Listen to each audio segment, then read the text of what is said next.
بھائی کا سوال ہے، کھانے کو چیک کرنا، ٹیسٹ کے لیے چکھنا،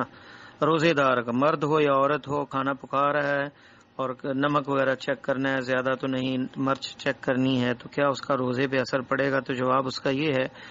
عبداللہ ابن عباس رضی اللہ تعالیٰ عنہ کی معلق حدیث، معلق ان کا یعنی قول ذکر کیا ہے امام بخاری رحمہ اللہ نے کہ کوئی حرج نہیں ہے کھانا چیک کرنے کے لیے چکھنا،